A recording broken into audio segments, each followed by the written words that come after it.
Buenas noches, soy el alumno José Eduardo Vargas Villegas, pertenezco al grado de quinto semestre azul. Hoy es 10 de agosto de 2024 a las 9:02 de la noche y me encuentro con el ingeniero Melchor. Bueno, buenas noches. Mi nombre es el ingeniero Melchor Vargas y hoy vamos a hablar sobre los ciclos económicos. Un ciclo económico se caracteriza por cuatro fases, que es el ascendente, el auge, descendente y la crisis. Eso es un... ¿Y has pasado por algún ciclo económico en el momento de tu vida? Bueno, hay muchos, sí he pasado en mi vida y también ya sea a nivel nacional o en forma particular. ¿Y si ha sido en forma de gobierno, en qué sexenio fue y cómo vivió estas cuatro etapas? Bueno, vamos a desarrollar y nombrar cómo se desarrolló un ciclo económico muy característico que fue durante el sexenio de Carlos Salinas de Gortari cuando fue presidente de México del año de 1988 a 1994. Pues aquí voy a dar una reseña en la que podemos ver cómo se desarrolló todo ese efecto. Carlos Salinas de Gortari fue electo presidente de México en el año de 1988 a 1994. Entre ellos se tenían algunas cuestiones del gobierno, por ejemplo, una deuda excesiva, y que esa deuda hacía que se pagaran intereses muy altos. Por ejemplo, en el año de 1982, el pago anual de intereses por la deuda externa de México era de 14 mil millones de dólares. Entre el año de 1983 y 1978 se destinó casi el 7% del PIB para su pago. El PIB es el Producto Interno Bruto. Este monto que se destinaba era casi equivalente a todo lo que necesitaba el país para salud y educación.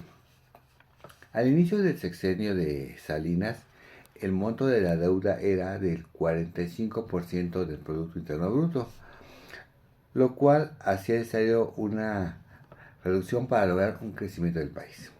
Después de 4 años de negociaciones con el Fondo Monetario Internacional, bancos comerciales, mandatarios de otros países como Estados Unidos, Francia, Alemania, Canadá, Japón, Reino Unido, se logró una reducción de la deuda de más de 7 mil millones de dólares. Debido a este logro, la deuda se disminuyó en 20 mil millones de dólares. La deuda total, externa e interna, descendió del 63% del PIB en 1908 al 22% en 1994. Y los pagos de intereses pasaron del 17% del PIB a 9.8 en 1994. Para ello, pues tenemos que ver cuál fue lo que hizo el gobierno de Carlos de Gortari. Principalmente se enfocó a la privatización de todo lo que tenía en control del gobierno. Hacia el año 1984, el gobierno federal era propietario o operaba poco más de 1.150 empresas de todo tipo, que eran desde bancos, cadenas y productoras de cine y de televisión, hoteles, inmobiliarias, mineras, ingenios azucareros, automotrices, cirúrgicas, pesqueras, transportes. También fue el caso, por ejemplo, de la cirúrgica Lázaro Cárdenas, Las Truchas, Petróleos Mexicanos, Telmex y de la Comisión Federal de Electricidad. El Estado se había convertido en el dueño de las empresas, pero lo hacía como una medida de evitar la quiebra de empresas privadas que se consideraban jugar un papel importante para la economía del país, o que simplemente esas empresas empleaban grandes cantidades de trabajadores. Pero esas empresas operaban con un déficit que se mantenía gracias a una inyección constante de fondos públicos por medio de deuda. ya sea la deuda o excedentes petroleros. Hay que recordar que en aquella época pues se tenía un auge en la extracción de petróleo y su venta. Y entonces tenía una gran cantidad de excedentes petroleros. En 1982, el déficit público primario fue de más del 10% del Producto Interno Bruto. Cerca de un 70% de ese déficit provenía del sector paraestatal. Una vez que Carlos Salinas de Gortari hizo la privatización de las compañías antes mencionadas, se obtuvo un equivalente a 23 mil millones de dólares, los cuales fueron utilizados para amortizar la deuda pública interna. Con esos recursos se logró una disminución de deuda interna. En 1978 era de 19% y para 1994 fue de 6%, dando como resultado una disminución de los pagos de intereses y logrando un crecimiento en el gasto social.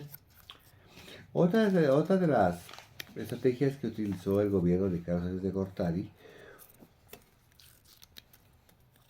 fue la administración estimó, bueno, él pensó que debería redefinir los términos de sus relaciones comerciales con sus principales socios y como soporte para ello de la economía mexicana.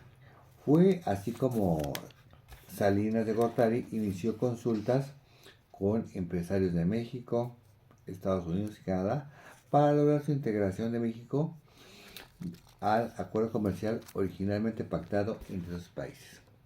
Las negociaciones formales del Tratado de Libre Comercio de América del Norte iniciaron en el año de 1990 y continuaron durante los próximos 3 años. También conocido como Telecan, entró en vigor hasta la zona que hasta entonces era conocida como una zona libre de comercio de América del Norte.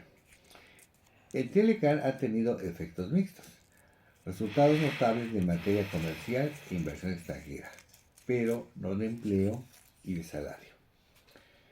En lo que se deduce que ha fomentado una mayor concentración de riqueza en muy pocas manos. Otra de las estrategias que realizó Salinas de Gortari fue la creación de un programa nacional llamado Solidaridad y Desigualdad. El 2 de diciembre de 1968 se puso en marcha el programa Solidaridad como primera acción del gobierno, el cual trataba de lograr mayor justicia social más allá de un esquema de transferencia de recursos o subsidios focalizados. Para lograr esto, se llevó a cabo el proyecto que no solo era necesario apoyo del gobierno, sino también de participación organizada de la población, impulsada con el sentimiento de nacionalismo y desarrollo social. Durante 6 años, la inversión equivalente a casi 18 mil millones de dólares, de los cuales el 67% provenía de recursos federales y el resto de gobiernos estatales, municipales e incluso hasta los propios participantes. En aquel entonces era muy común que cuando se hacían programas para pavimentar, por ejemplo, calles, lo que hacía era que el gobierno quizá proporcionaba los materiales como arena y cemento y la población contribuía con la mano de obra, inclusive para producir servicios como el drenaje. Las tareas realizadas fueron diversas, entre las cuales se puede destacar la rehabilitación y construcción de miles de escuelas, la organización de población para introducir agua potable en comunidades, la introducción de servicios eléctricos y en miles de comunidades rurales.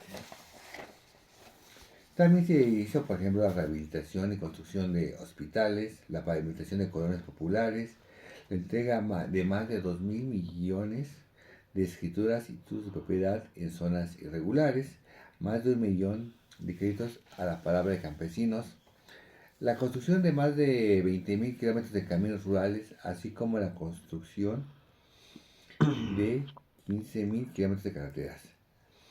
la instalación de más de 14.000 tiendas de abasto comunitario. Estas tiendas se conocieron en aquel entonces como tiendas Conasupo, y principalmente se dedicaban a repartir o distribuir productos que proporcionaba el Estado. Sin embargo, en términos generales, la desigualdad entre los más favorecidos y desfavorecidos se disparó durante el sexenio de Salinas. En 1991, el país tenía dos hombres con una fortuna mayor a $1.000 millones y aparecían en la revista Forbes. Al finalizar su sexenio en 1994, ya eran 24 personas mexicanas que aparecían en dicha revista. En 1994 se presentó una crisis en México. Para el año 1994, el gobierno de Carlos Salinas de Gortari tuvo un elevado gasto gubernamental en obras públicas con el objetivo de mantener la inercia del crecimiento del gobierno y con ello mantener su popularidad. Este gasto gubernamental llevó a un déficit de cuenta corriente histórico, un 7% del Producto Interno Bruto. Y para poder lidiar con ello, Salinas emitió los tesobonos, que eran instrumentos financiados del gobierno para asegurar pagos en dólares y con los cuales pudo recaudar fondos para México, algo muy similar a lo que actualmente conocemos como CETES. Pero debido a que en el año 1994 sucedieron varios eventos políticos, por ejemplo, el asesinato de Luis Donaldo Colosio, que era el candidato a la presidencia de la República por el PRI, y de José Francisco Ruiz Massieu, que era un líder del PRI. Y asumiendo y anexando que en el 1994 hubo un levantamiento en Chiapas por el ejército zapatista, por lo que muchos inversionistas se asustaron y fueron a canjear sus sobornos por efectivo. Y esto ocasionó que se vaciaran las reservas monetarias del país, del Banco de México, y en aquel entonces se pudo haber evitado esta crisis o haberla hecho menor, pero era necesario tomar algunas decisiones económicas para impedir la crisis, tales como alza de tasas de interés para recuperar reservas y concentrar las bases monetarias y generar una devaluación controlada del peso. Sin embargo, Carlos Salinas de Gortari no tomó ninguna acción, presuntamente con el objetivo de no perder su popularidad, puesto que buscaba apoyo internacional para su candidato a director general de la Organización Mundial de Comercio. Posteriormente, su sucesor presidencial, Ernesto Zedillo, fue incapaz de articular una estrategia de amortiguamiento de los vencimientos de los pagares denominados de sobornos, que estaban en dólares. Y con un manejo incorrecto en términos políticos, fue corresponsable y precipitó el advenimiento de una de las peores crisis financieras que ha vivido México, conocido como el Red Diciembre, y internacionalmente se conoció como el Peso Tequila. Esta crisis lo que trajo como consecuencia fue una devaluación del peso mexicano. También trajo como consecuencia baja producción y cierre de algunas compañías. Y eso fue una crisis muy importante en la que sobre todo fue la devaluación del peso que nos hizo menos competitivos. ¿Eso sería todo? Sí, eso sería todo de un ejemplo de lo que se vivió un ciclo económico en el sexenio de Carlos Salinas de Gortari. Le agradezco mucho su tiempo. Muchas gracias. Que tenga buena noche. Gracias, buenas noches.